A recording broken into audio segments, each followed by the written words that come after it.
तो दर्शक बंधु राशन कार्ड आसला बड़ खबर जानुआरी मिल हिताधिकारी को नुआ रेशन कार्ड। तो दर्शक बंधु यह बाबद जुगाण और खाउटी कल्याण मंत्री कृष्णचंद्र पात्र गोटे बड़ सूचना देते जोटा कि कहते जानुआरी आपंकर प्रवासी ओडिया मानू से नुआ रेशन कार्ड जुगे दिया टाइट जो मैंने बाहर पड़े से जुगे दि तो दर्शक बंधु आप जानते यह बाबद आप विधानसभा मंत्री कृष्णचंद्र पात्र कहते जोटा कि ई-KYC चलुची ई-KYC बदल में आपंकर किसी भूत रेशन कार्ड आपंकर ना आप जना पड़ू मृत अच्छा कि पाँच एरकम आप भूत रेशन कार्ड आपंकर से ई-KYC आधार आप धरा पड़ी और जाँच भी होची KYC होची फल आप जानीपर केते रेशन कार्ड टोटाल अच्छी तो से बाबद बर्तमान प्रोसेस चली तेणु जहाँ मंत्री कहते जानुआरी आपंकर ये सब आपंकर प्रक्रिया सरला आम जानुआरी आम दबू नुआ रेशन कार्ड आम हिताधिकारी दबू तो यह बाबद तो आपंकर एक आर्टिकल प्रकाश पाई आसतु तो बड़ सूचना देले मंत्री जानुआरी मिल नुआ रेशन कार्ड। पूर्व सरकार बहु अयोग्य हिताधिकारी को राशन कार्ड प्रदान करते बीजेपी से राज्य में सरकार गठन करने पर जाल रेशन कार्डधारी चिन्हट प्रक्रिया को जोरदार कर ई-KYC जांच प्रक्रिया आरंभ होगा ए पर्यंत 4 मास मध्य 1,77,068 जन भूत रेशन कार्डधारी चिन्हट है जोटा कि आपको कहते आपंकर ई-KYC आप जना पड़े आपंकर केते जन आपंकर अच्छा एक्चुअली रेशन कार्ड रे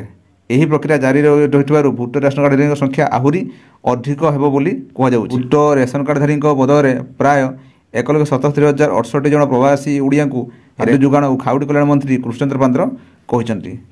गंजाम जिले में सर्वाधिक 24,579 जन प्रवासी को रेशन कार्ड जुगाई बेले मयूरभंज जिले सर्वनिम्न 1,035 जन प्रवासी ओडिया को रेशन कार्ड दिए नुआ सरकार क्षमता आसवा पर जाल रेशन कार्ड चिन्हट प्रक्रिया आरंभ करते एथपाई केंद्र सरकार परामर्श क्रमे जाल हिताधिकारी को चिन्हट करने सकाशे राज्य सरकार रेशन कार्डधारी ई-KYC जांच आरंभ करते वर्तमान सुधा राज्य में 50 लाख हिताधिकारी ई-KYC जांच शेष हो सारा वर्तमान राज्य में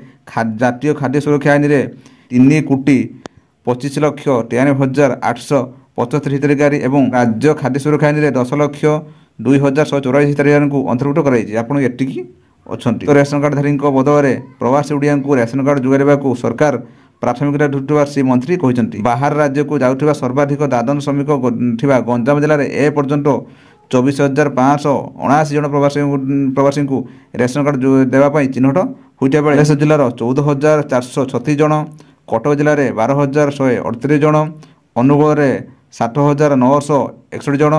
भद्रक में 5,816 जन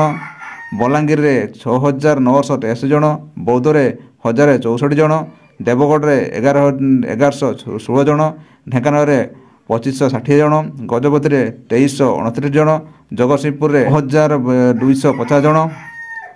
जाजपुर में 4,607 जन झारसुगुड़ा में 3,816 जन कलाहांडी में 3,238 जन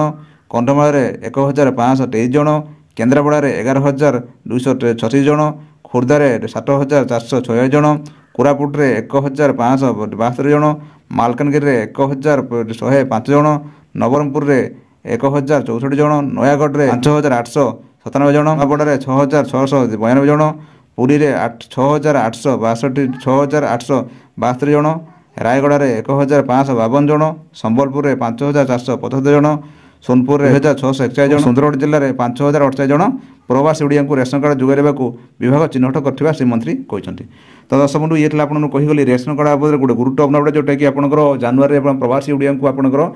सरकार तरफ रेशन कार्ड जुगाई दिया बंधु ये आपको कहीगली जे आपको रेशन कार्ड बाबद गोटे गुरुत्वपूर्ण अपडेट जदि आपने बेसुद्ध चैनल अच्छा आम चैनल सब्सक्राइब करूँ सहित आप मतामत कमेंट्स लिखूँ। दर्शक बंधु रही नमस्कार जय जगन्नाथ।